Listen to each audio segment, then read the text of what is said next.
बहुत तरह ढेर सारा शुभकामना। माता जी के चरणों में नमस्कार बा। मैया के दरबार में स्वागत होता।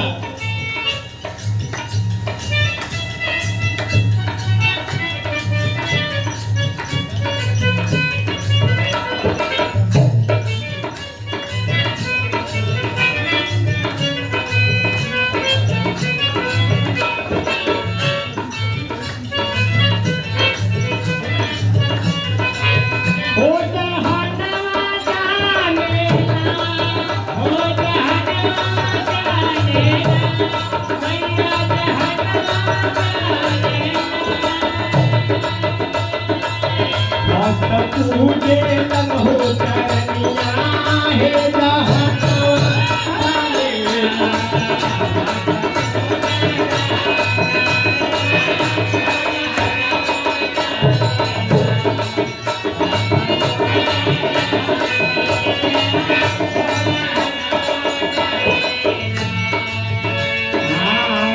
पर हज में मोहावकल का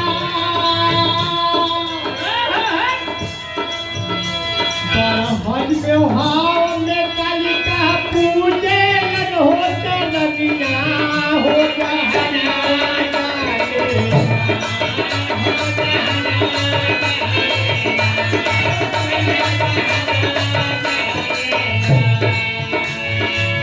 छूटे नर नारी जरवा हो जहनवा जाने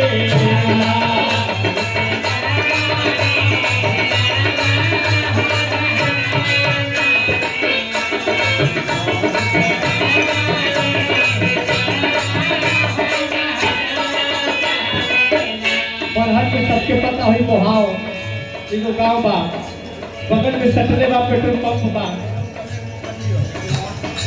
और पेट्रोल पंप के पास में मोहाव काली माई के स्थान बा और स्थान पे लोग डेली कहीं ना कहीं से दूर दराज से भक्त आते हैं और दर्शन करके माँ का दर्शन लेके जाते हैं।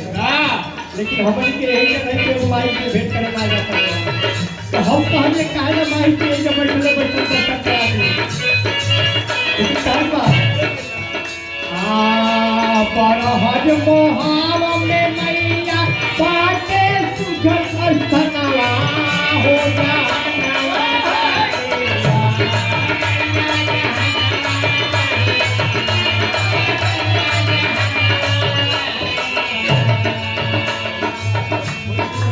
चूते कर नारी जरवा हो